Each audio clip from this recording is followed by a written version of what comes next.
This has been a challenging year for all of us, but we thank everyone for continuing to join us here at the Chamber as we're able to present information and help keep our community and our members informed.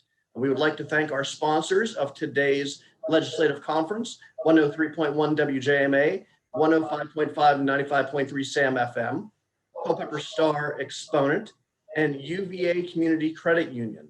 We would also like to thank our legislators who have been able to join us here today.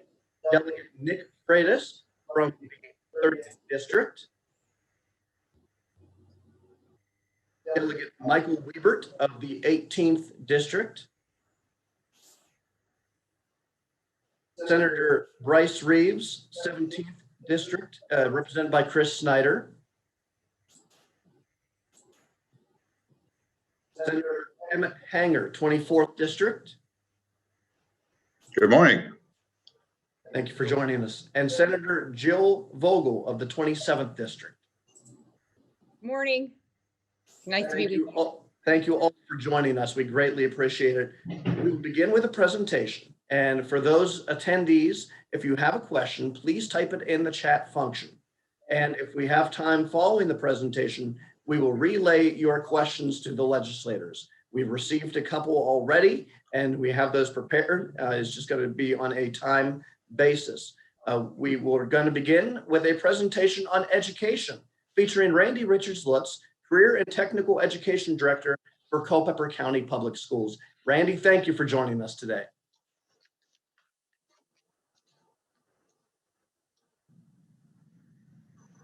Good morning, everyone.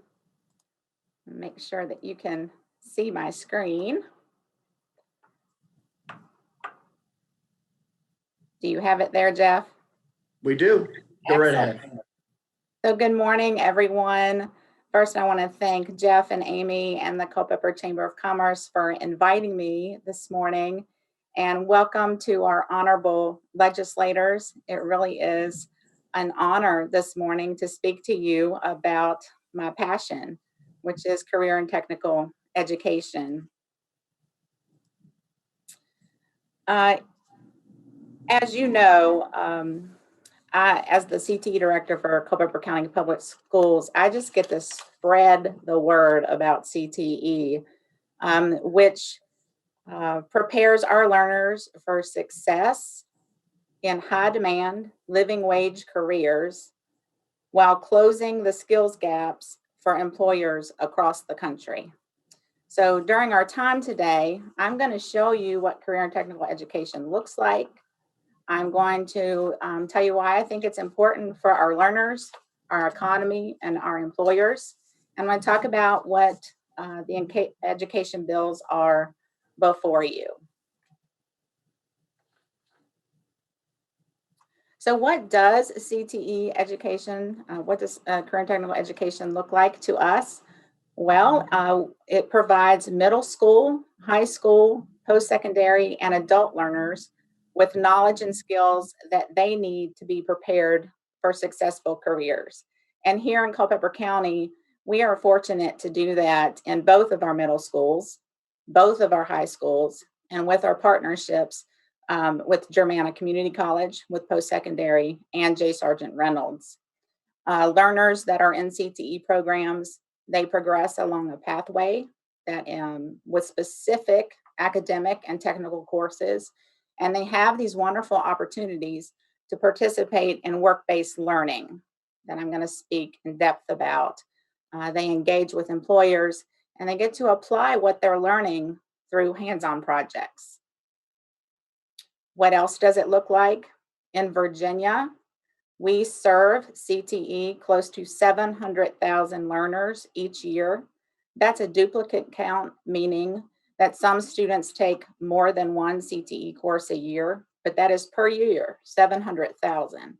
In Culpeper County, last school year, in grades 6 through 12, 5,725 seats, that's a duplicate count, took a CTE course. A little over 3,000 students took one course in Culpeper County last year.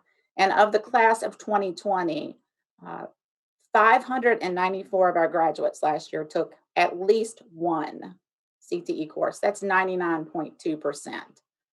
Of those 594 graduates, 391 of them graduated they were a completer. And what that means is when you become a CTE completer, you have completed a sequence of courses. So for example, they became a completer by taking all of our culinary classes, like Culinary Arts 1 and 2, or they completed a sequence in our agricultural courses, or they completed a sequence in sports medicine by taking our Sports Medicine 1 and 2 class. What else does CTE look like? Our students have the option of participating in work-based learning. The specific one that I want to talk about is cooperative education. So as I mentioned at the beginning, why is CTE important for our learners, our economy, and our employers? According to Advanced CTE, students involved in CTE are less likely to drop out of high school. The difference is estimated to save the economy $168 billion each year. In Virginia, CTE students' graduation rate is 97%. That's 11 percentage points higher than non-CTE concentrators. And in Virginia, 48% or more of CTE completers graduated with an advanced studies diploma. So what are the education bills before you? Currently, you have two bills specifically related to work-based learning for Virginia learners. And you're going to hear me say this particular statement twice this morning. With the demand for technical skills growing, Virginia must do more to serve more learners and more employers. And I believe with these bills, the way to do that is through work-based learning. And if you're not familiar with everyone that's watching, if you're not familiar with work-based learning, it refers to a sequence of on-the-job experiences that's a partnership with local businesses.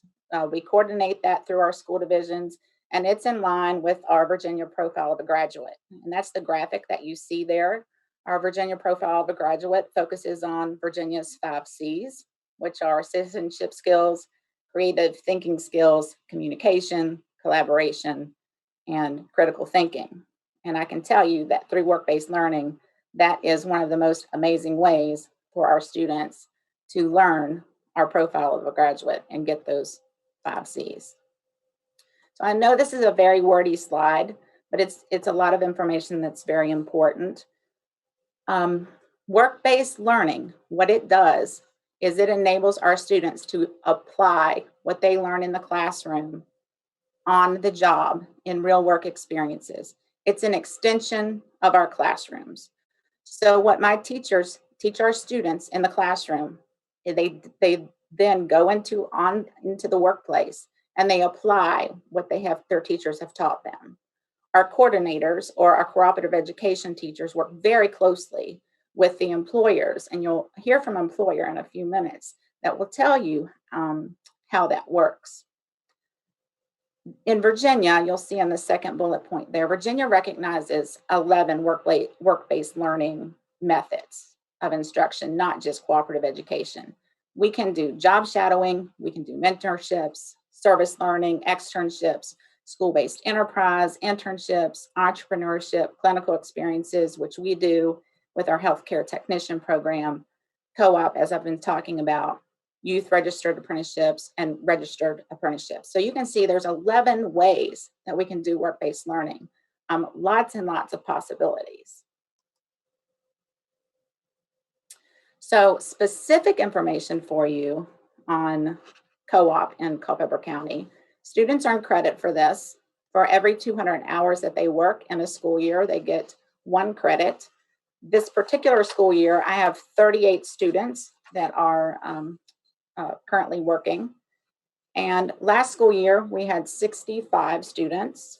And I want you to see those numbers there. Those 65 students worked over 35,000 hours, and they made over $262,000 in wages. And I really want you to think about that school year, 2019, 2020. That's pretty impressive. and that really reflects our students that are truly workplace ready. Um, there's been a lot of challenges with this pandemic, and those 65 students continue to work throughout that, and 38 of them are still continuing to work. And more so than developing the skills and developing that strong foundation for their future, they're also learning civic competence. And that goes back to that profile of a graduate, and that's also key. I could speak to you all day about this, but I can tell you that my students and our employers can do a much better job. So I'd like to thank Beth Lane and Kathy Uribe, who have put this video together for you. So I hope that you enjoy this. Hi, my name is Alexis Thomas, My name is Chase Smith, and we both are a part of the co-op program at Culpeper County High School. and we both work in child care facilities. Taking our CTE courses has taught us many workplace readiness skills. In addition, we were also CPR certified, which was a big selling point for our employer. We have a great relationship with our teacher, who has a great relationship with our employer, which allows us to have a great triangle of communication. Some reasons why I like the co-op program is I get to leave school early, I am getting a credit for what I do, and I'm also getting paid. Hi, good morning. My name is Verna Richards, and I'm the office manager here at Culpeper County High School. For the past 10 years, we have employed a co-op student as an office aide. We rely on this student to bring us the latest and greatest technology that they are learning in their classrooms. Not only does this position benefit our school, but quite often we learn as much from the student as the student learns from us. We have a great relationship with the cooperative education teachers that allows us to communicate back and forth freely and constantly evolve the office aide's student training plan. Hello, my name is Jayla Ford, and I'm a junior here at Culpeper County High School. Through the co-op program, for the school, I was able to become an office aide here. I originally had a job planned out, but it did not pan out due to the pandemic. So the co-op teacher was able to help me get this opportunity here in the office. I have obtained a wealth of knowledge while working here, but I have definitely put my knowledge that I learned through the CTE classes to use. I constantly use my Microsoft Office training that I gained through CIS, and my coursework in business marketing and management has prepared me for the interview process to get this job. Hola, me llamo Oscar Cordero y tengo 18 años. Soy un estudiante en el programa de Co-op y este es mi segundo año en el programa. Trabajo en It's About Time en Culpeper, Virginia. Y como lo que me ha enseñado el Co-op en estos años es cómo manejar mi vida en la escuela, mi vida en la casa y mi vida en el trabajo. He aprendido cómo definir líneas y también cómo manejar mi tiempo y mi dinero. Muchas gracias. Hi there, my name is Kelsey Settle, and I am a business owner in Culpeper, Virginia. I own a boutique that's been in business for about 12 years. And luckily, most of that time, I have worked with the local high schools and the co-op education program and really benefited from that program. I've hired several students on after we've worked through the co-op program. And it's because those students generally come to me already trained. They already have workplace skills, even the little things. Like they know not to bring their cell phone to work. They know how to come on time, not to call out sick when it's their responsibility to be on work. And if there ever is an issue, thankfully, I have a really great relationship with both teachers at the high schools. And I can call the teacher, we can talk through it. It's another way to communicate with the student.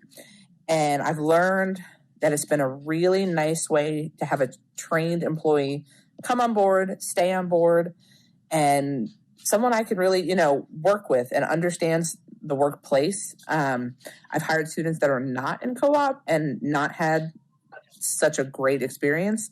So I'm really in favor of always working with the high schools. I work locally with ours. Students have come in, they've toured my business. I've talked to them about being a business owner and about retail and wholesale and things like that. I've gone into the high schools and worked with them, on a daily exercise about soft skills and being part of the workforce. So it's really been a great beneficial program for me, and I'm always in support of doing more with it. Thank you.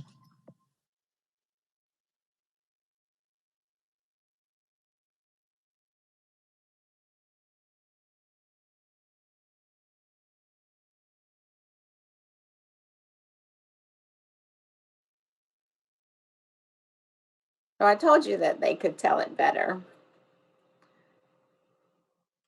And I said that I was going to repeat this statement again. With the demand for technical skills growing, Virginia must do more for our learners and our employers. We need to increase our work-based learning opportunities, and they say it all. As I said, I have, less than 100 students that are involved with this right now. And in Culpeper, we have these outstanding CTE programs at my 4 schools and soon to be at CTEC. You can see on the screen the existing programs that we are so fortunate to have and the new programs that we are going to have. Our students they graduate from these programs with industry credentials. They can go straight into the workplace with debt-free, high wages. They can continue on to further their education and get training after high schools. Really, their opportunities are endless. Across the country, throughout Virginia, right here in Culpeper, these programs are preparing our learners for promising careers. They're giving our employees and our economy a competitive edge.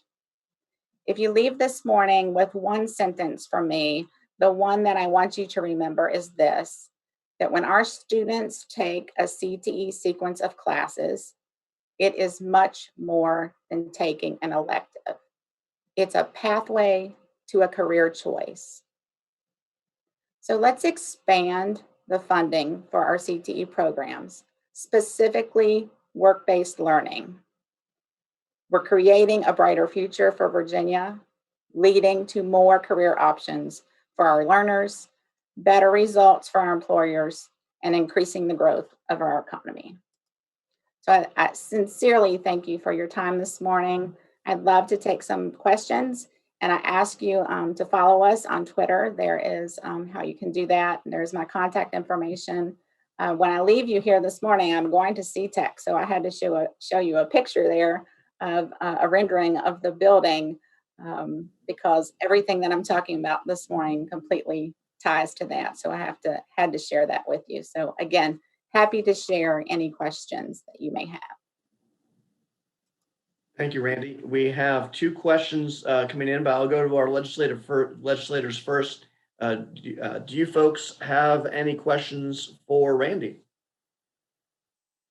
Emmett Hanger here. I have one question. The statistics indicate you must be paying in the program roughly $7.50 an hour. The minimum wage legislation that's been working its way through, does that impact the program at all, or are you already exempt?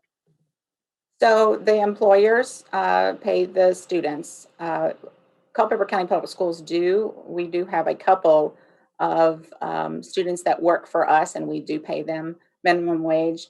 But most of our students do not work for us. They work for various businesses within Culpeper County. So I don't believe that that's going to be a negative impact. No. Okay. I would hope that you would be exempt in that program. Right. Some way we could fix that, because that seems like, the $7.50 is an adequate wage for entry-level learning-based position. Yes, sir. Thank you. Any other questions from our legislators? If I could just make a suggestion for an additional program, Randy, aircraft maintenance and mechanic.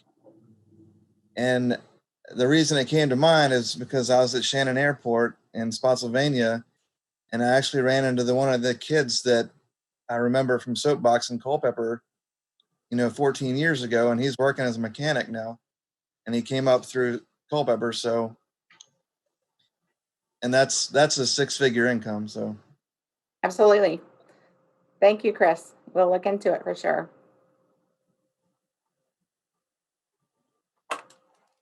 All right. Not hearing any other questions, we will go to our attendees. Janet Gullickson from Germanna, thank you for submitting a question. She says, thank you for all you do for the college. We know that you are by our side. One area where we need your assistance is getting our Locust Grove building funded. after it was put on hold until due to the COVID for the last regular session. And this is a healthcare facility, and we need the space desperately, especially with COVID and the workforce demands accelerated by the new Virginia facility. And we also have a question coming from Pat Baker, Culpeper County Public School Board. She says, we want all of our students back in our classrooms. However, to open full-time 5 days a week without observing CDC guidelines seems foolish and risky. To protect our teachers, school staff, students, and the community, would you, as legislators, consider teachers essential workers and a priority group for the COVID vaccine?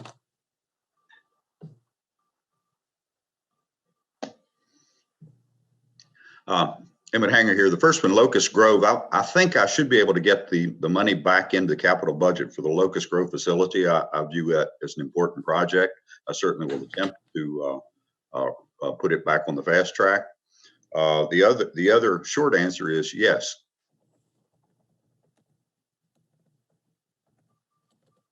Yeah, Nick Freitas here. I think with respect to allocating the vaccines, we're going to have to go with the most vulnerable populations first, those that are most susceptible to the kind of dire consequences of COVID. So I do think that teachers should be high up on that list, but I do think we have to prioritize based off of those that suffer the worst consequences from COVID as a result. Thank you.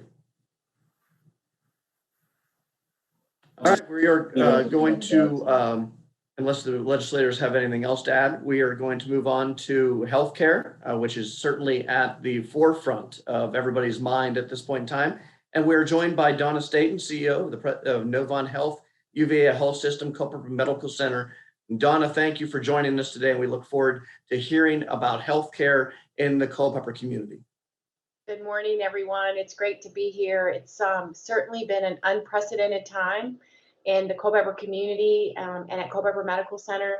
I wanted to use our time this morning to just kind of give you a little bit of an overview of where we stand as it relates to COVID and our response as an organization. And then I'll segue into some feedback regarding how your support would be integral to some of the initiatives that we have on the board. So let me go ahead and share my screen.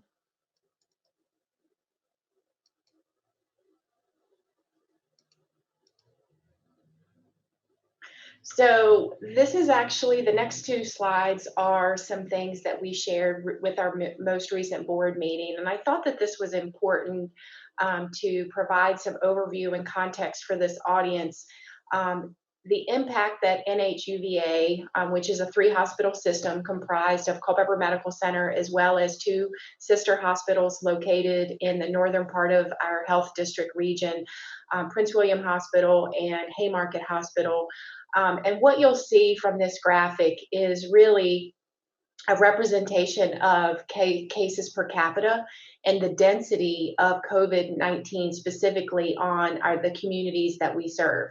So interestingly, Manassas, you'll see 1 in 18 people impacted, Prince William 1 in 26, and Culpeper 1 in 24, so lagging a little bit behind Manassas. But I think the important thing to note in this is that we saw a tremendous amount of media coverage on New York earlier back when COVID was prevalent and coming into the nation. And we're actually exceeding those per capita numbers in our health district. So with that, there are a lot of unique challenges, certainly. Earlier in the pandemic, the community response, we saw a disproportionate impact on our Latinx population. And a lot of that, I do believe, as we shared with our community stakeholders at the time, was a reflection of just trying to increase the education and awareness about the importance of masking, the importance of hand washing, and really a reflection of how this part of our population cohorts, oftentimes in terms of their personal settings as well as their work environments. They did account for over 70% of our hospitalizations at our Prince William facility, and in Virginia as a whole, 24% of total hospitalizations. Long-term care facilities, we've seen a tremendous amount of coverage in the media around the impact of long-term care facilities, contributing to over 100 cases in our hospital organizations and approximately 40 deaths. And then most recently, a Coffeewood Correctional Center located just on the outskirts of Culpeper County had a significant uptick in COVID positive patients. We instituted a daily incident command center process with that facility, as well as our local emergency responders, and we're able to navigate through that. And I'm happy to share that as of last Friday, the facility only had 3 COVID positive patients still in the quarantine status, and we currently only have 1 Coffeewood patient currently that's receiving care within Culpeper Medical Center. Positive test rates really remain doubling that of our neighboring districts. Really a reflection of the increased demand. And if you watch the Virginia Department of Health website on a daily basis, you'll see that those numbers are continuing to uptick. So this slide really shows that while we have been impacted disproportionately as a Commonwealth, Virginia fortunately has one of the lowest hospital rates in the United States. So what I will share with you is this is really a call out of the areas that I think really are relevant to our conversation today. So you'll see Virginia overall has seen an 85% increase, Manassas a 314% increase in COVID positive, and then you'll see Culpeper lagging behind at 50%, but certainly those numbers are continuing to rise. These numbers were reflective as of last week, and you'll see our COVID positive bed utilization in the lower right-hand corner. And at our peak back in May, we saw about 30% of our inpatient beds being dedicated to COVID positive patient support. And currently, as of yesterday, we're up to 24%. And what I will tell you is that we had 2 additional admissions overnight. So we're actually a little bit higher than 24% right now. Prince William Medical Center is our sister facility where we are cohorting all of our positive COVID patients in the north. At our peak, 85% of our inpatient beds were supporting COVID positive patients. And you can see from these numbers that it tends to start in the northern part of our market and lag by about 10 to 14 days what the COVID demands are in the Culpeper community. We're currently at 30% of our beds being utilized by COVID positive patients. And we're not confident that these numbers are going to be sustained or are really a reflection of the Thanksgiving holiday. And what we do know is that from the onset of the disease and the virus, it typically takes between 5 to 7 days for us to see hospitalization needs for our community. And so we are hoping that this will continue to stabilize and we'll see these numbers begin to decline. But I think the important thing to know is that, you know, your community hospital is well positioned, ready to respond to the needs of the community. We do know a lot more now than we did early on in the disease and virus progression. We have access to appropriate personal protective equipment now. Our clinical protocols have actually improved greatly as we've learned more about the virus. And our inpatient utilization and length of stay for COVID positive patients has actually declined pretty significantly from the onset of our understanding of the disease state. So the good news is that patients are not coming to us as often. They're staying a shorter amount of time, and we're able to meet their needs and then treat and release them back to their home environment. So, you know, as we think about the healthcare landscape and things that this audience, I think, can really respond to as it relates to healthcare, a couple of key points that I'd like to draw your attention to. The first is, you know, we are supportive of a COPN. And I know while this is not forefront on the agenda for this year, it continues to be in the background and a continued conversation around potentially reforming COPN laws. What I would say is that with our response focused on the pandemic, now's not the time to make sweeping reform changes to COPN laws. And COPN really helps to protect rural community hospitals that really function as a safety net for the community, and look at increasing competition from private providers, things like urgent cares, things like even primary care practices. So as we continue to be able to provide those safety net services for our community, COPN is really a way to help ensure that we're able to maintain the balance of equitable services in the community that can continue to support those less fortunate and underinsured and less insured populations. We're also very supportive of telehealth. We've actually seen a significant uptick in the utilization of telehealth across NHUVA as the pandemic became increasingly challenging to be able to provide real-time services for our patients.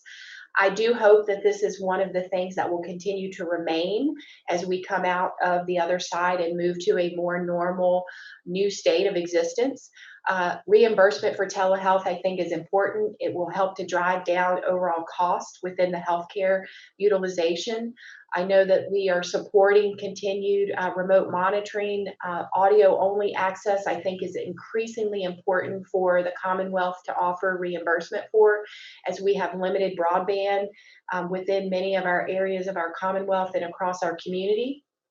And we've seen an increasing comfort level of our patient population being able to utilize telehealth. So I think we need to continue to promote and advance telehealth utilization, and it serves many purposes to be able to ensure access as well as driving costs down in the overall healthcare offerings that we can provide across our facility and across the Commonwealth. Medicaid expansion certainly is a hot topic. What I will say is that, as we know, these are completely funded by our hospitals across Virginia.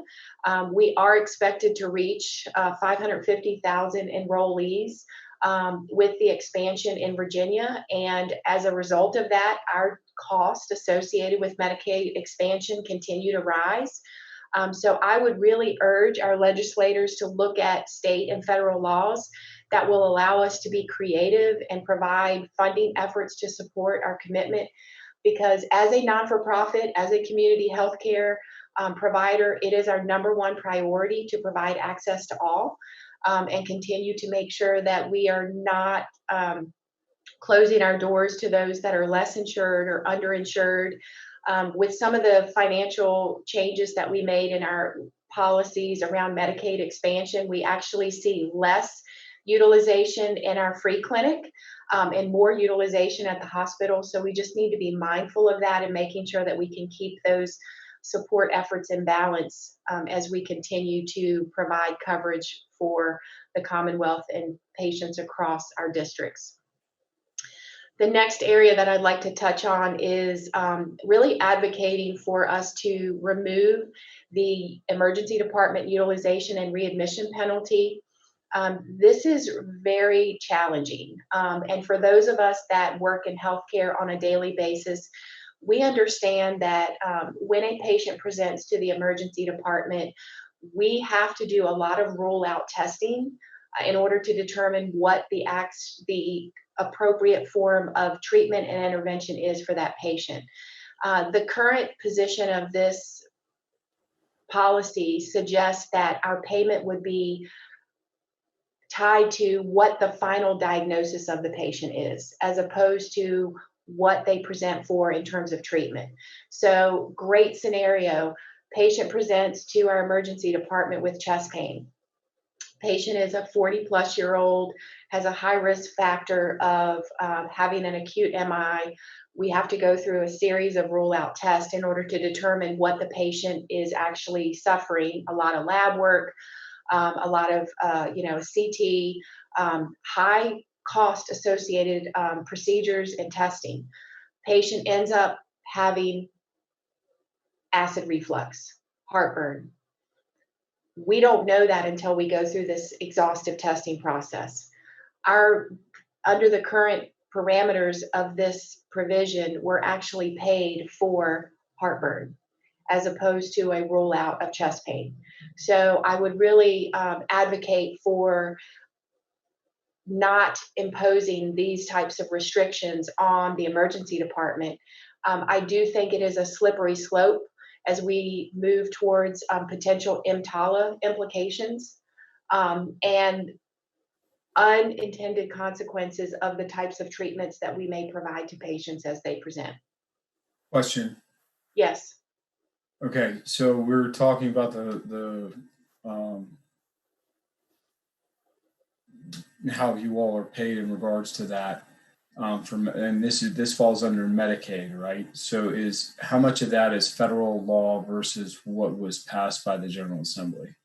And then that's one question. And then the second question in regards to Medicaid expansion, since we're anticipated to reach, I guess, 550,000, and the hospitals fund that with I guess it's a fee.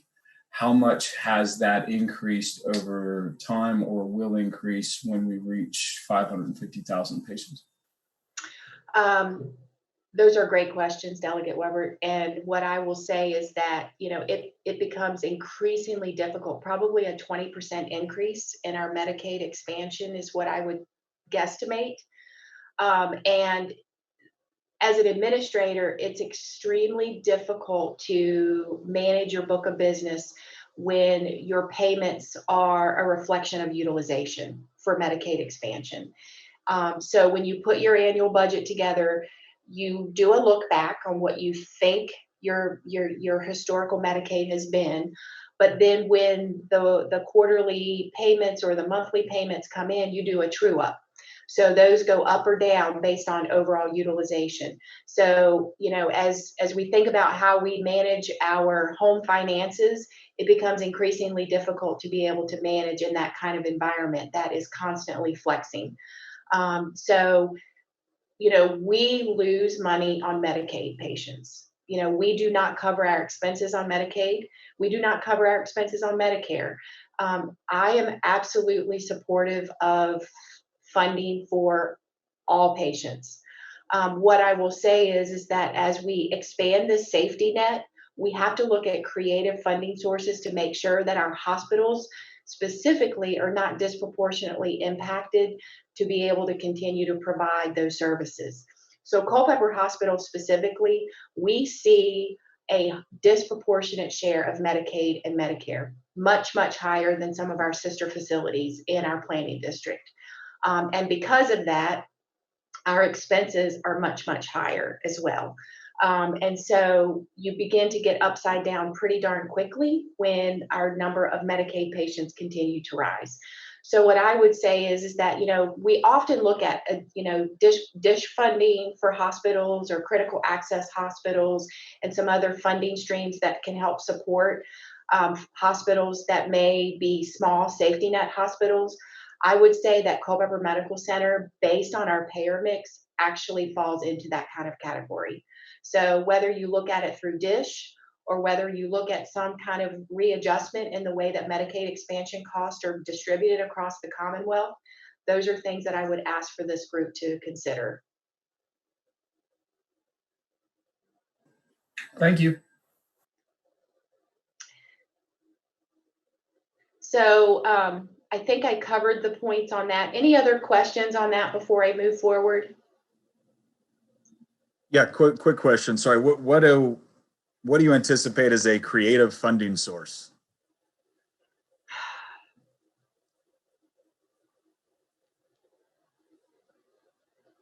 I don't know that I have the right answer. If I had the right answer for that, I would probably be in a different position. No, I mean, I'm certainly sympathetic to what you guys are going through. I'm old enough to remember when we were going to have about additional 325 to 350,000 people. And now obviously we're looking at 550. It was already about 20% of the state budget at that point. So we're going to see a significant increase. I'd be really interested to see on the different ways that we actually address this, because I think when a lot of people in the legislature hear creative funding sources, what they typically mean is they're going to increase taxes in some way in order to achieve it. And obviously we're at a point right now where I think that would be incredibly difficult for a number of reasons. So I'd love to hear more about how the regulatory structure is putting you guys at a disadvantage. And I'll just be upfront and honest with you on COPN. I do have I certainly understand the situation that you're in with respect to Medicaid, Medicare, EMTELA laws, but there's something that just seems wrong about restricting competition and barring entry to the marketplace, or essentially trying to increase access to healthcare through COPN regulations at a time when obviously we need more. I understand the argument that if existing hospitals are forced to compete with additional providers, then that cuts into what you guys have with respect to the fact that you are seeing Medicaid and Medicare patients. But I remember when we passed this, the idea was that, well, there's going to be all this federal money that comes in as a result, and this is going to actually be a big windfall. And I think what a lot of us were worried about, the type of way that we expanded Medicaid, is that this was the sort of problem that we were going to see, to where we weren't sure how we were going to fund it. So I'd like to see how we actually reduce costs, because I also understand that I think the average hospital in the United States is spending millions of dollars every year just in regulatory compliance. The amount of paperwork that you guys have to fill out, the amount of paperwork standing in between a doctor and the patient is absolutely insane. And there's a huge opportunity cost resulting from that. So I would certainly like to see how we can reduce some of that burden to bring down your costs, as opposed to telling people that it's essentially just going to be more taxes or rationed care. No, I appreciate that. And there may be an opportunity for us to have an offline conversation specifically about that. And I'm open to doing that after this, if that's something, Nick, that you would be willing to kind of engage in, and with some of our advocates that probably would be able to provide some insight into that. What I'll just go back to COPN very briefly. Having gone through a COPN application for many different services, what I will say is I think there's certainly value in free market and kind of open competition in terms of driving costs down. My concern specifically is about at the expense of quality, because COPN provides a lot of guardrails for quality that I am concerned about how we would ensure consistency around the quality landscape. And that's really my major concern, is that, when you look at hospital being highly regulated, it's regulated from a quality and from a safety standpoint. And when you begin to get into the private sector, a lot of those guardrails look much different. And the equipment that is being provided look much different. So the quality of the imaging, the quality of the services that are offered are not as highly regulated. And I'm afraid that there could be quality implications for that, which ultimately impact the patient. Sure, I certainly understand those concerns. I mean, there's always two ways in order to ensure quality. You can ensure it through government regulation, or you can ensure it through public choice. And I think you can make an argument either way, but I'd certainly like to. I mean, we've obviously been regulating it quite a bit for the last several decades. And I think at some point we're running into problems with access, where again, obviously we want the best equipment possible, but in certain situations we would like just some equipment. And we shouldn't be forcing patients into a situation where now we have an either or proposition, where either you're getting the best or you're getting nothing. And so again, I would love to have an offline conversation with you guys and see how we can help in order to reduce some of those burdens and make it easier for you to be able to provide care. Great, thank you. So the last point I'll just make is regarding COVID-19. And what I'll say is, we've been actively engaged over the last, several weeks with the logistics and the distribution of COVID-19 vaccine, and are well positioned to begin to roll that out as early as next week, when the supplies will begin to be distributed. As an organization, we support equitable distribution tactics across our footprint to ensure access to all of those patients that are both marginally or underserved. And I'm actually part of a conversation later today with our health district on that conversation exactly. So I'm very, very supportive of this. The complexity, I think, I'll just highlight the complexity that goes into the allocation process is something that we take very, very seriously. Our frontline staff, those that are on the front lines of providing care to those COVID-19 patients, will certainly be at the top of our priority list. And we're working very, very closely with VHHA to make sure that we're taking a consistent approach on allocation across the communities that we serve. So I'll pause there and see if there's any other questions from this audience. Thank you, Donna. I think we're going to ask legislators to come back at their closing remarks if they have any questions. So legislators, if you have some questions for Donna, and Donna, please hang with us. If you have questions for Donna, please ask at our closing remarks, and we'll move along to Dave Groot from WinStar Technologies, who's going to be chatting with us about broadband accessibility. Is something we here at the Chamber have been advocating for and working with legislators on in trying to find ways to increase broadband access here in the Culpeper community. Dave, thank you for joining us today, and we look forward to your presentation. Thanks, Jeff. Appreciate you inviting me to be here this morning.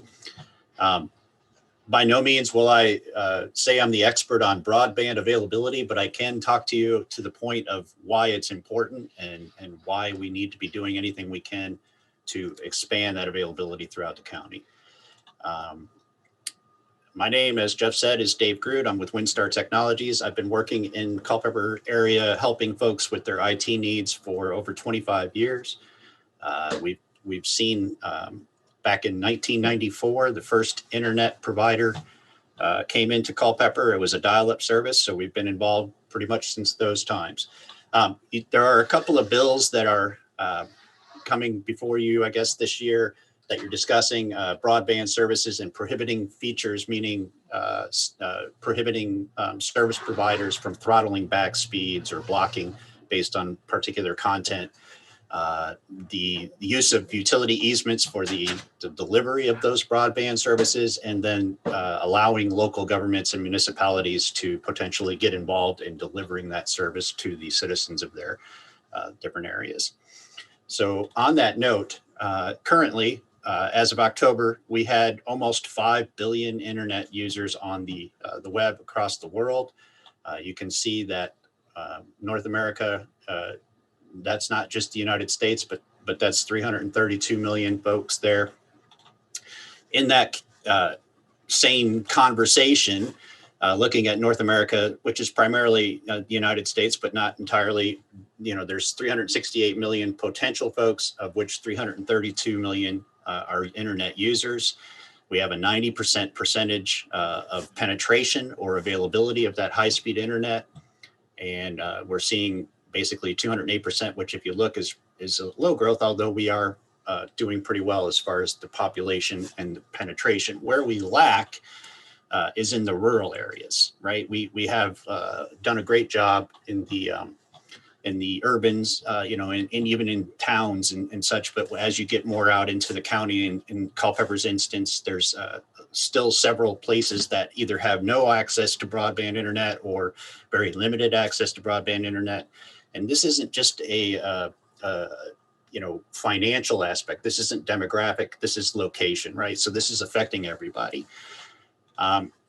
Why is internet important? Well, back at the end of 2019, the internet and infrastructure being available to the citizens of Virginia was very important for all these reasons that I'm about to explain to you.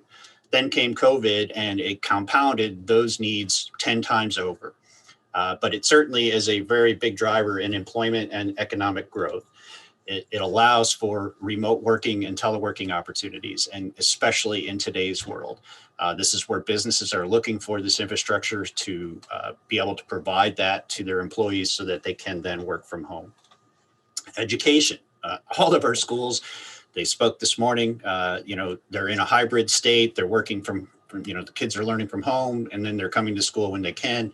When COVID came, that was really the only way for folks. And frankly, I mean, you hear the stories, right? Like on the news this morning, I see Prince William County is handing out Wi-Fi hotspots to their students to make sure that they have access. I read stories last year, Culpeper County making it available and increasing their wireless bandwidth so that people could come to the parking lot and sit in the parking lot of the school to get internet access to do their work. Every one of the folks who are speaking today, every topic of conversation, education, health, small business, nonprofit, everybody benefits from having high speed and broadband internet. We just heard Donna speak about healthcare and telehealth, monitoring of people. I mean, you can see a doctor on your internet or on your mobile phone today, and without that infrastructure in place, that's just making it more and more difficult for folks to do.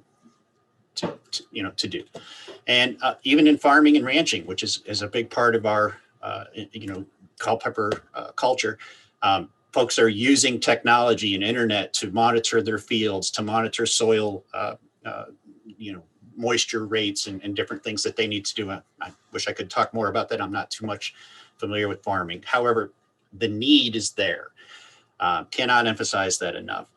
In light of the municipalities, one of the bills that you're going to talk about is allowing them to deliver that service. And a couple of reasons I thought that would be important, why you would want to do that. I mean, today, water is essential to life, right? Power to our way of life is pretty essential. And frankly, I think power is pretty much available to everybody in the country. Internet is right up there. We've heard examples, and we'll hear more examples today of what people are doing with the internet. But can you imagine not having access to broadband or high-speed internet in the last 6 months? We take this for granted in most of our lives. The folks who are, have that availability, who are fortunate enough to have that. But without it, just think back over the last 6 months of what it is that you've done and how that would have been different had you not had the broadband internet availability to deliver the things that you've used. As I stated, allowing the municipalities to get into this game is a big thing because it's essential. It's core. It's a core need. It would also put the control of the infrastructure into the city or county, taking it away from the service providers and allowing them to just focus on providing the services, and it can bring competition. That's my next point. They can promote competition and lower pricing and getting it more accessible to folks by allowing the municipalities to get involved in delivering that. Infrastructure investment precedes economic development. We're looking for a recovery coming out of COVID. Having this infrastructure in place is just imperative. I know Jeff mentioned to me this morning that there was 4,500 households that do not have access to high-speed internet in Culpeper County. Correct me if I'm wrong on that, Jeff, but that's what I'm pretty sure I heard you say. We have an 83% saturation rate in Culpeper County versus a 90% saturation rate in the country. And I know it goes past Culpeper County. Culpeper County is not alone in that. It's throughout the entire country and throughout Virginia as well. I wanted to keep my presentation limited and quick, and they told me I had an hour and a half to begin with to do this. And then this morning I was told I only had 5 or 6 minutes, so I cut it back. No, I'm just kidding. But that really does take it to the end of my point. Anything that we can do to increase or improve the broadband availability to the folks in this area is imperative. Thanks. Thank you, Dave. Legislators, do you have any questions for Dave at this time?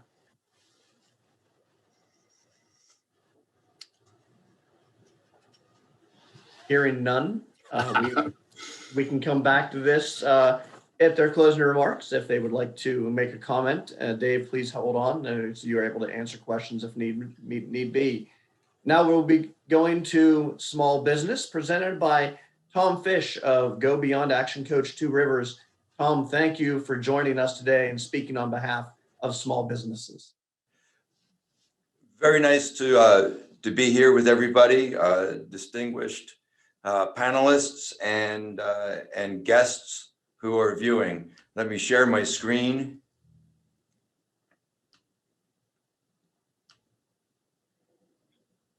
We should be going. There we go. All right. So, as Jeff said, I'm Tom Fish, Action Coach 2 Rivers. Action Coach is a global network of business coaches who work with over 18,000 businesses worldwide every week. I opened my office in Culpeper in February of this year, just in time for the pandemic, and to become involved with the business community. I was working as an exit planner up in Northern Virginia.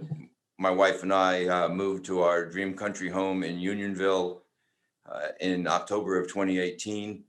And I quickly became aware that the businesses that I was working with in Northern Virginia, my target market there was at least 5 million of annual revenue up to probably about 50 million. Those were few and far between. And so I've gotten very familiar with the problems of much smaller businesses that make up the majority of the businesses in this area. And it's one of the reasons why Go Beyond Inc., which is my company that I started in 2011 to work with small businesses, teamed up with Action Coach, and I acquired a firm license. I don't only cover Culpeper, where my office is, Culpeper out to Stafford, to Fredericksburg and Orange and the surrounding counties. The laws, the bills, the legislation that are being looked at this year and next year in this session, I can see a traditional tension in them. And you can see the three boxes on the left of the red line represent our concern for making sure that we treat employees, we treat workers with care and dignity, and make sure that everybody has good working conditions. On the right side of the red line that I've drawn are business owners who have been pummeled, have been hammered by the pandemic. There are in Culpeper County alone nearly 1,500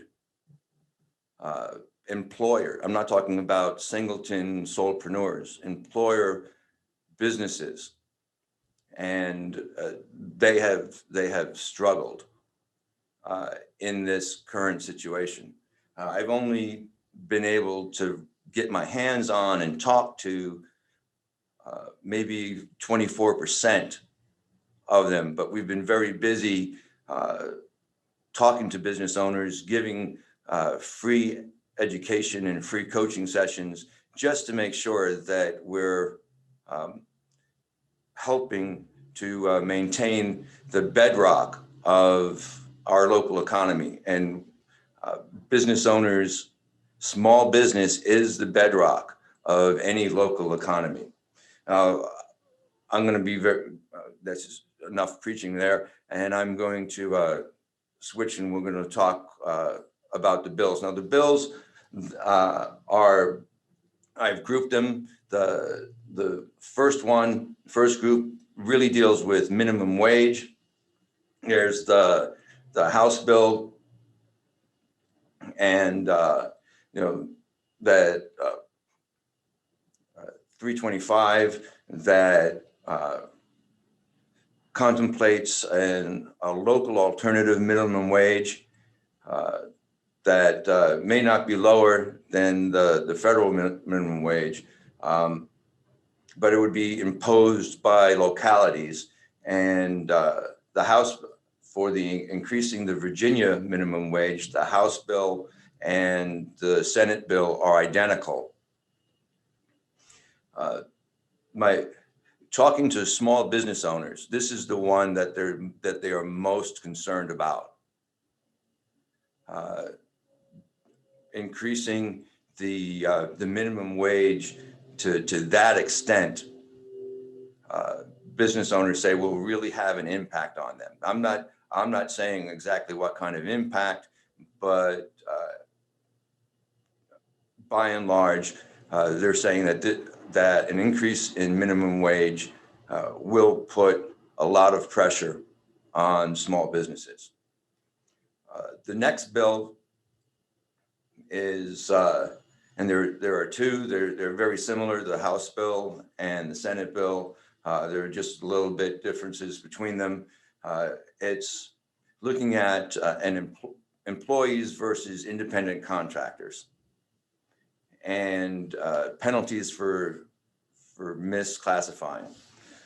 Business owners that I talk to are generally confused about the difference between an employee and an independent contractor. And but most of the business owners do not seem that concerned about these bills because most of them actually do have, properly classified them as employees. What I found is many startups, however, many startups who are in their first year or two depend more on independent contractors because then they don't have to provide benefits, and the independent contractor is responsible for paying their own taxes. So it streamlines them getting up and small business getting up and running. However, because of the misunderstanding between what is an employee and the legal definition of what an independent contractor is. An independent contractor means you don't have control on when or how they do the work. So, but if you bring in an independent contractor to be an integral part of your startup, as a business owner, you're going to be telling them how to do the work. And so once you start telling them how to do the work and put demands on them on what hours they work and how they work, they're technically an employee. So many startups who are using this tactic, who don't understand the difference, are going to be vulnerable to being investigated and held liable for penalties for misclassifying. It's not intentional, it's not malicious, they're just trying to get by.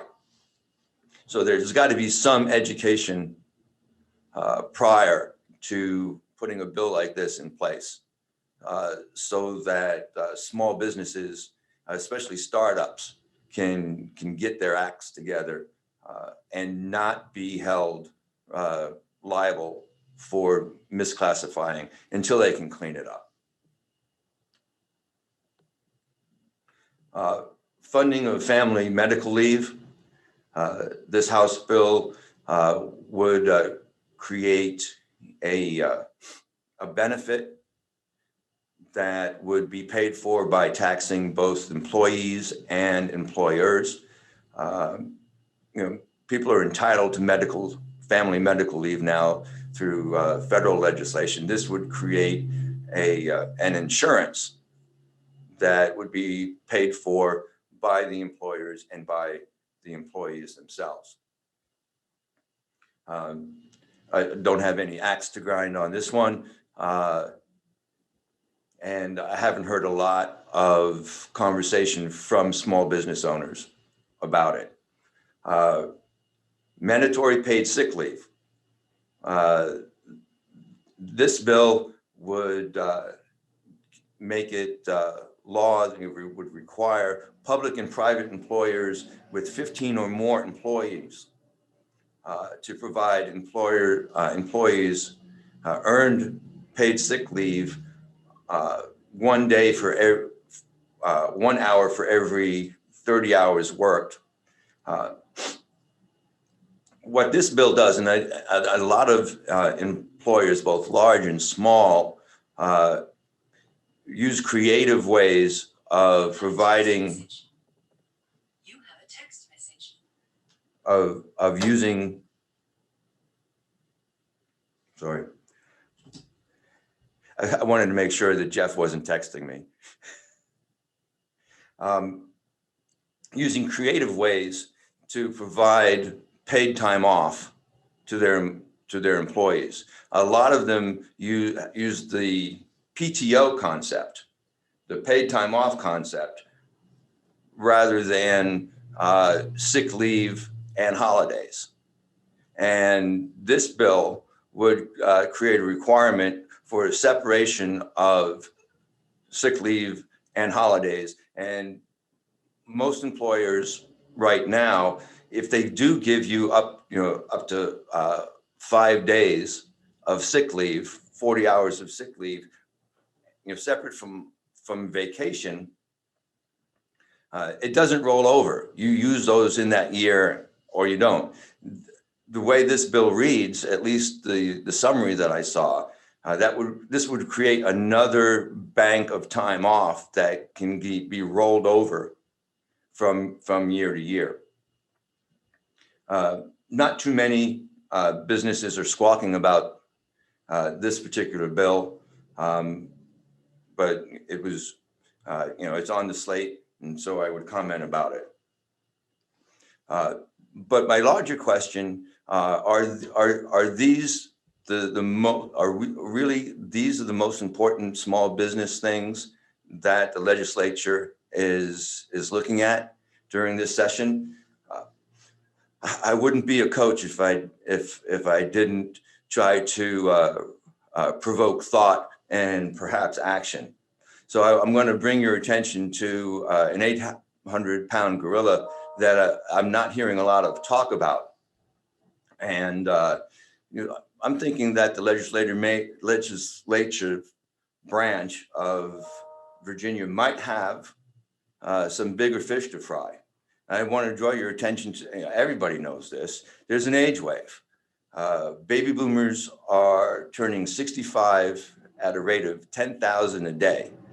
I'm 60, I'm part of that baby boomer, I'm a young boomer, but I'm part of this group. What a lot of people are not talking about and don't recognize is that boomers own 2/3 of the privately held businesses in the United States. And that holds true also for Virginia.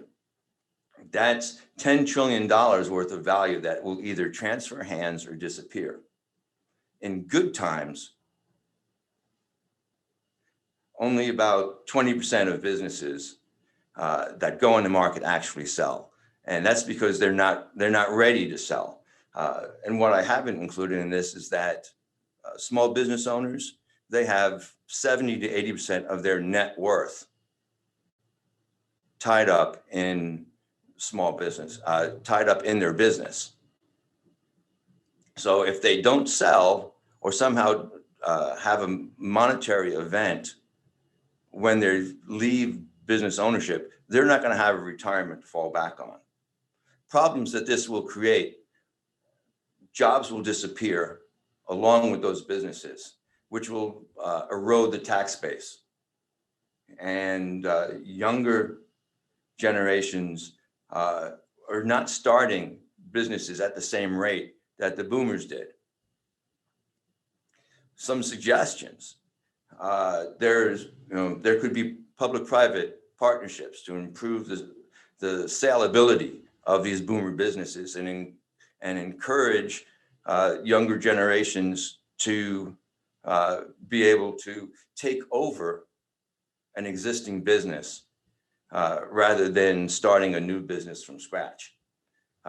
And when businesses ask for grants, to make sure that these businesses are more successful, you can tie it to some sort of education program or maybe a coaching program so that those businesses have more chances to be successful. And so that's what I've got. I'm open to your questions. Legislators, if we have any questions for Tom, we can field those now. Delegate Freitas? Well, actually, I can save it for my closing remarks if that would be better. That's fine. Yep, okay. We can do that. Thank you. All right. Not hearing any others. Tom, thank you so much. We appreciate you presenting great information. Really appreciate you joining us today. Now we'll move on to our final presenter, Andrew DiNicola, the Adult Services Coordinator for Culpeper County Library and the co-chair of our nonprofit council here at the Culpeper Chamber of Commerce. He will be presenting on nonprofits and what they are facing during this pandemic and the bills that they are going to be interested in the General Assembly this year. Andrew, thank you for joining us and thank you for serving as our co-chair for our nonprofit council. We really greatly appreciate you presenting here today. Well, certainly thank you, Jeff, and greetings to, and thank you to the senators and delegates for joining us today. Of course, thank you to the Chamber of Commerce for hosting this event and allowing me to speak today on your behalf. Certainly thank you to my fellow panelists for your presentation. I have the pleasure, albeit humbling, experience of representing the nonprofit organizations here in Culpeper County. And to those attendees who represent nonprofit organizations, I hope to represent you in the best and most appropriate way that I can. As Jeff did indicate, my name is Andrew DiNicola, and I would consider myself fairly unique, in a unique situation in this presentation as the co-chair of the Culpeper Chamber of Commerce Nonprofit Council, a member of the Culpeper Chamber of Commerce Young Professionals Group, and also as a Culpeper County employee. So when looking to prepare for this event, I had a sense of direction of where to take the message. But I found it extremely difficult to focus on one particular area in focus pertaining to nonprofits. There were just so many areas to highlight in our continued struggles and successes. I could focus on the Culpeper County Library, of course, and the value that we provide for an equity to access to those who are certainly less fortunate. I thought about talking about the mentorship program that the Nonprofit Council has begun in partnership with the Small Business Council for the 2021 year. Pairing up mentors and mentees in areas of growth and certainly room for improvement. A minor plug, so to speak, if you are interested, please see Jeff Say or myself, and we'd be happy to introduce you to that program. But I digress. Last night, after a lot of reflection, I shredded my original plan that I would on talking with you about, and my original whole presentation, really. Instead, I'd like to kind of give you a brief introduction of how I have viewed nonprofits here in Culpeper County. 2 years ago, I began my journey as a Hampton Roads area retail sales manager. I'm examining sales data, trends, patterns of all the local businesses to maximize profitability, to becoming the adult services and outreach coordinator here at Culpeper County. Where now I'm tasked with doing much of the same thing, analyzing usage patterns of services and solutions that we offer to our patrons and nonprofits and how the library can best serve that continuing education to all those who live and work in Culpeper County. But almost immediately in coming into my position, I was really amazed at seeing the value the nonprofit organizations that serve our little oasis of North Central Virginia and the history that kind of went behind it. So in the 2019 legislative breakfast, which the presenter before me, who is Lisa Peacock, she aptly stated that the struggle is real. And that was in regards to the increased need of nonprofit services. At the time, she mentioned that 8% of the Commonwealth's workforce was working strictly in a nonprofit organization. And that was generating $63 billion in profit a year, which then gets poured directly into serving our communities. And 3% of the average household budget was going into the donations to support those nonprofit organizations. This does not even include the inequitable manpower and the thousands of hours of volunteers that literally go unpaid every day in support of all these nonprofit organizations and serving their communities. But how ironic that 3 months later, we were to witness nonprofit organizations working to do so much good with so little. You know, almost overnight, funding came to a standstill. Some of the basic necessities of life, such as food, shelter, social interaction, even just a little bit of novelty, became luxuries that have yet still to recover.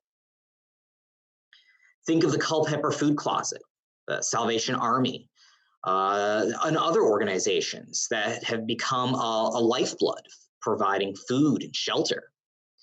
Culpeper County Library itself was closed for nearly 3 months, but still was expected to provide Wi-Fi, books, magazines, and even career tools. I mean, people were parked out and camping out in our lot, reading, doing homework, taking educational courses, applying for jobs, or in the case of the nonprofits and even for-profit businesses, applying for the grants and loans that have aptly been supported. So since that time, there's been an uptick in the number of people accessing our library for all those things and more. Now, Culpeper County is well served by nonprofit organizations. When the need arises, the people of the town and counties have banded together, creating new organizations that can help solve problems with leadership and representation in place to ensure their success.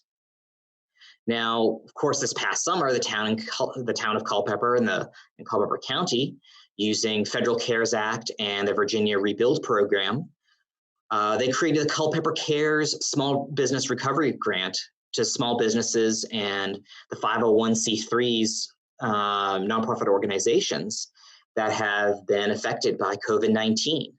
And they did this in 3 rounds, totaling $3.3 million to help a lot of these organizations run with specific qualifying requirements. Now, money granted or loaned to nonprofit organizations continue to struggle. One of the requirements being that they use the funds for payroll. So having many of these groups working and well-funded allows for that cyclical process of wages to paying taxes to making purchases, which then leads to giving donations. And then that cycle truly continues.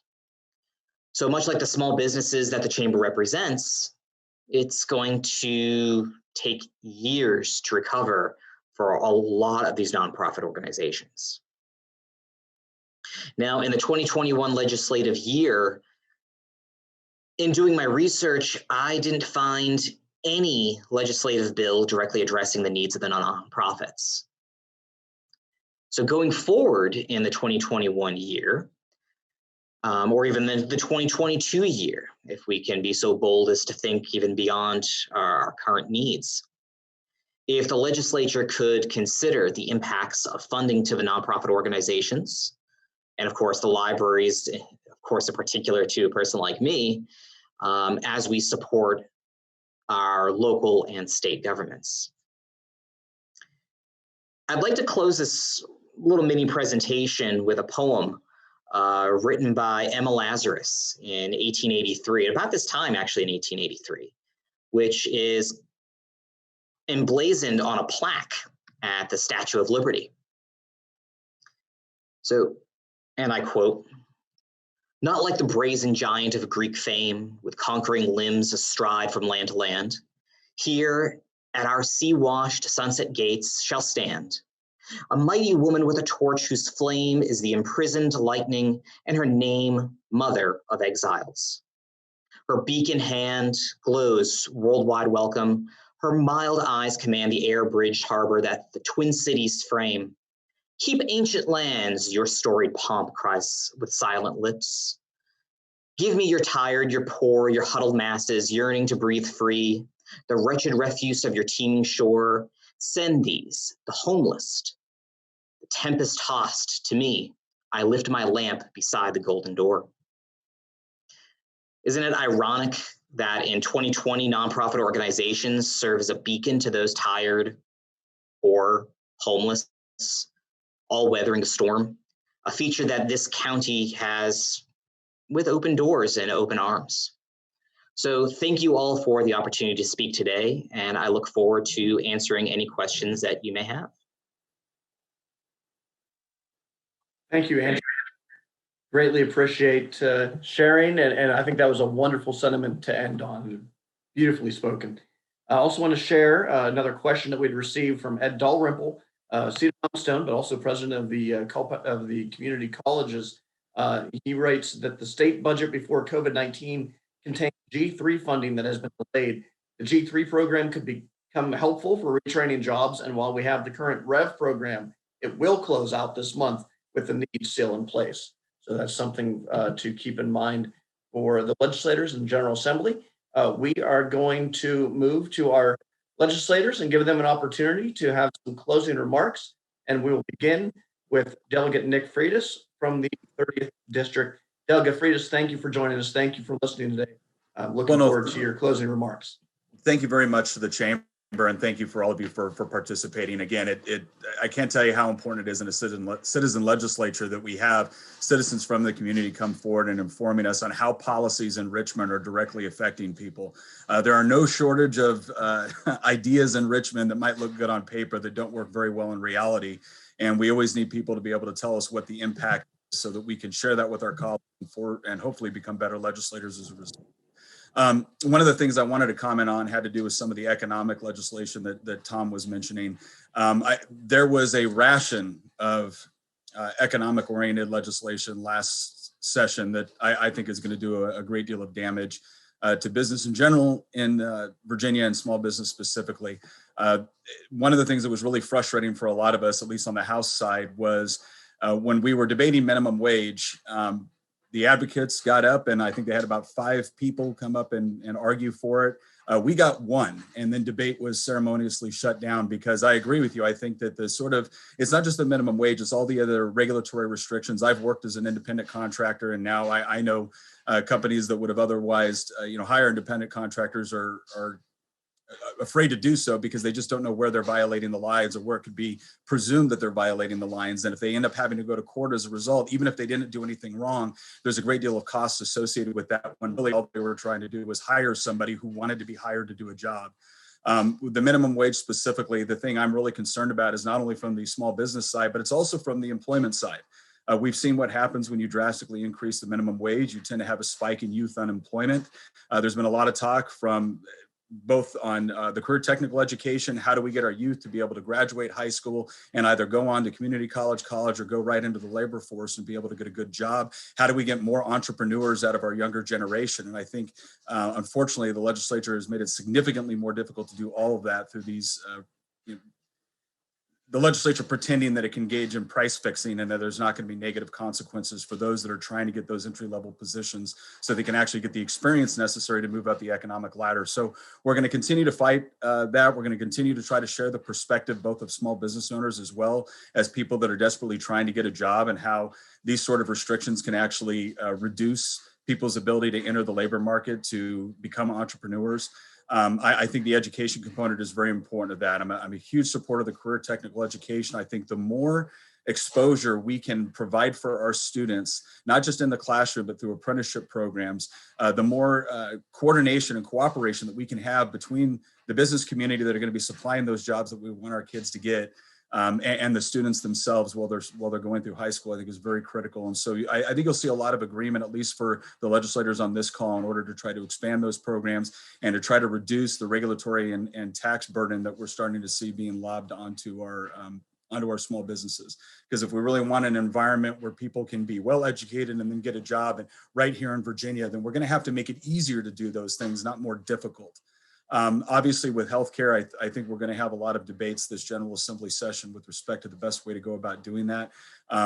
There's going to be significant issues with respect to the budget for obvious reasons. as we look at potentially going into future lockdowns, one of the things that we've had to kind of explain to some of our colleagues is you can't tax what you haven't allowed someone else to earn. And so we're going to have to find more ways that we allow for people to be able to safely and responsibly go back to work. I think the rural internet is a big issue with that. I don't have access to broadband where I live. We recently shut down our satellite internet as a result, and so I'm actually doing this on cellular data right now, and I would love to see more opportunities where we can work with the private sector to be able to expand services in such a way that doesn't grant the government monopoly privileges over the infrastructure, because that is something I'm very concerned about. We've seen that tried before in Virginia. It led to the waste of tens of millions of dollars in several indictments. And so we want to be careful as we move forward that we're creating an environment where it makes it easier for people to get internet out to rural areas. And we've actually had some good legislation on that the last several years, trying to facilitate that process and remove some of the burdens that greatly increase the cost of getting the internet to where we need it. So I think, again, my goal for this next legislative session, I'm going to be carrying legislation addressing education, addressing healthcare, addressing the labor force. And my goal, as always, is to try to remove as many barriers as possible, whether it's entry to the marketplace, whether it's expanding opportunities to our students so that when they graduate, they can move into good paying jobs and that they don't have to leave the state or even leave the region in order to do so. And I think the best way to do that is to be able to put more power in the hands of individuals, into the entrepreneurs, into the localities that know their community's needs the best, far better than Richmond does. And so we'll certainly continue to do that.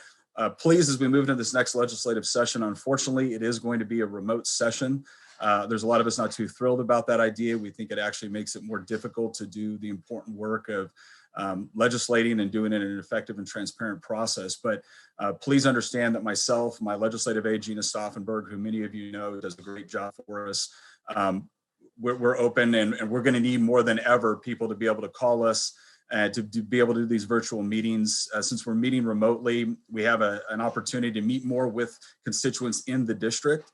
And so we want to be able to set up those times to talk with you. So as specific legislation is coming up, obviously we won't know everything that's going to be on the docket until January. But as that comes and as you have additional concerns or as you have legislation that you would like to see advance, we would love to set up those meetings to be able to sit down and talk about the best strategy for moving them forward. But thank you very much to everyone for your time. Thank you, Delegate Freitas. And may I say, I enjoy the beard. It's a good look. You're able to pull it off. I know I can only do half of it. So I'm trying to keep up with you, Jeff. Yeah, I don't know. I think you make it look much better, Nick. Thank you. Next, we'll go to Delegate Mike Weber. He had to step away, but his aide, Andrew Lupiser, is here with us. Andrew, thank you for joining us. Greatly appreciate it. Just looking for any closing remarks that Delegate Weber might have had. Yeah. Thanks, Jeff, and thanks for putting this on. Yeah, I didn't recognize Nick at first when I got on. So, but yeah, no, thank you guys for doing this today. I've asked Jeff for all the PowerPoints, anything Mike may have missed, and I just kind of wanted to echo what Nick was saying. It's a weird session this year being virtual. So email us. We're trying to figure out how we're going to do the virtual meetings, maybe some meetings here at the district office. So I think, Jeff, all you guys have our email, but it's delmweber@house.virginia.gov. Shoot me an email. I know there's going to be issues come up during session you want to talk to us about. So definitely feel free to reach out. And thanks so much for putting this on. Thank you, Andrew. Again, thank you for joining us. Next, we'll go to Senator Bryce Reeves, who is represented by Chris Snyder. Chris, thank you for joining us today. Remarks. Hey, Jeff, thank you. Well, I don't think I can summarize better than Nick. And of course, Nick's certainly known for his ability to delve into issues and explain them. And I tend to agree with him most of the time, as does Senator Reeves. Those two are typically of like mind. The senator does send his regrets for not being on the call. He had another commitment and sent me in his stead. I too am working on my beard. And Nick, if you're still watching, this is what your beard will look like in 10 years of more of government service. It'll be white. But to all the presenters today, thank you. And all the panelists who are watching, thank you as well. I took copious notes and certainly will share those with Bryce. We share the same concerns. As you know, in addition to being a legislator, he is a small business owner. Actually, a couple of businesses because he owns commercial property in addition to an insurance agency, as does his wife. So he's experiencing the same difficulties that we all are. So given the current political climate and the makeup of the legislature, for the most part, we're going to be playing defense. We do have our bills drafted and ready to go, mostly military law enforcement, a voting bill, enactment for the property tax bill that Bryce and Nick had carried that passed on the ballot. So that's what we're working on. Again, actually, the Senate will meet in person at the Science Museum. The Pocahontas building, as far as we know, will not be accessible to the public, although we will staff it every day. I likely will stay in Fredericksburg in the district office and staff that. Certainly available to come and meet people. In fact, as soon as I get off the call, I got to jump in the car. I have meetings in Culpeper and Orange today with constituents. So doing what we always do, and that's trying to help people. But I will, when I finish my remarks here, I'll put my my direct Gmail in the comments. And again, thank you, Jeff. Thank you, the Chamber, for what you do, and for the opportunity to be here today. Thank you. Thank you, Chris. Always a pleasure seeing you, sir. Next, we'll go to Senator Emmett Hanger. Senator Hanger, thank you for joining us today. Any closing remarks? Yes, well, thank you all for this format. You know, I've remarked when I'm down there in person for your meetings that I really do like the format where you all provide us information rather than the typical format for the chambers where we talk a lot and inject perhaps more politics in it, but we learn more when we listen. I won't talk too long. I've been sitting here taking notes and drank a whole pot of coffee as I sat here, so I'm alert and I've got good notes here. But I will just a couple comments. Certainly, Andrew, I really felt the passion in what he was saying there. You're very fortunate in the Culpeper community to have a wealth of nonprofit entities that are providing key services, and these nonprofits have been hit hard now. They've been required to do more during this pandemic with scarce resource. So, you know, we're going to have to somehow, as we come out of this, perhaps be a little more generous with our giving and support for these very critical entities in the community. Tom, I'm one of those baby boomers that has a business. At least 5. My son is going to be involved with keeping it going. But one of the things I think that's a phenomenon right now with the younger generations that are out there, they're investing in the stock market, you know, with passive income and things of that sort right now. And stock market looks good, but what's happening is it's a two-edged sword, because as you invest more in the stock market, you allow these big companies, real estate investment trusts are kind of crowding the market for a small entity that wants to make some money in the local area. You know, they have the ability to snatch up all the deals. So we have to watch for that. We got to make sure that in our proclivity to support business, that we support medium to small business, as well as gauging our success by how well the stock market is doing. I think Donna had to leave for another commitment, but I do want to make a couple remarks about healthcare. Obviously, when you're experiencing, you know, the headline news every day has to do with the healthcare industry. And I believe we're very fortunate in Virginia that we made the decision to expand Medicaid when we did, because it really helped us solidify our AAA bond rating. And one of the things that sometimes people forget is that when we represent rural areas, we have a lot of people with modest incomes and a lot of elderly, of course, that are on Medicare. But those people that do not have the resource to have insurance or pay out of pocket, they get served by our hospitals. They're not turned away. And so what happens is that the hospitals have to suck it up with a lot of charity care and support in that direction, free clinics and what have you.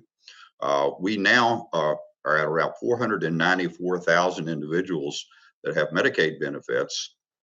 And Donna was saying it was expected to grow even further. One of the things I would note is that during the pandemic, we've not been disenrolling people. So those numbers are inflated right now.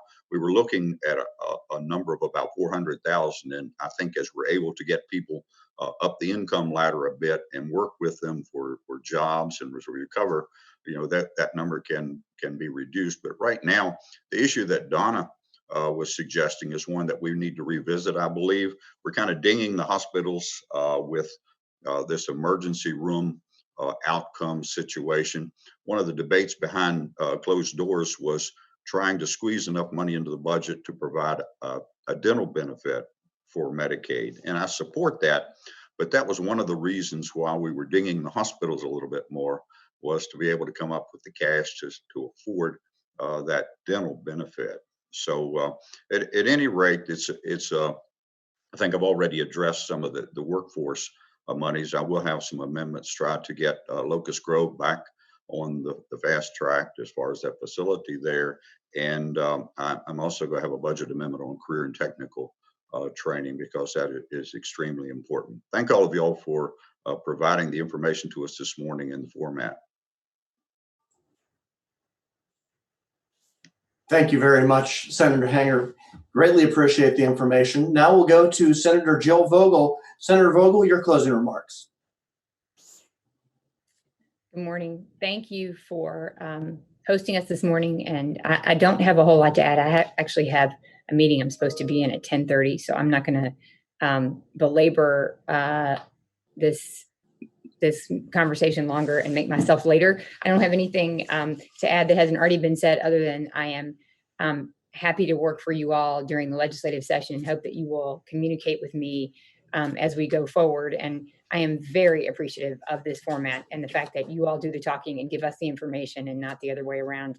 And I share the comments and the sentiments of my colleagues on most every subject that they raised, on workforce, on healthcare, on all of the COVID issues that our local businesses have faced. It's been a really, really difficult time. And I know our chambers have done a lot of work in each of the communities that I represent. And I'm super grateful for everything that you guys have done and the support that you've provided to both our small businesses and to us as we're trying to respond. And it's been a real constituent service challenge for our office in particular, trying to respond. So I don't have anything else to add other than to say thank you so much. And I'm going to exit quickly. So thank you guys. And thank you again for everything.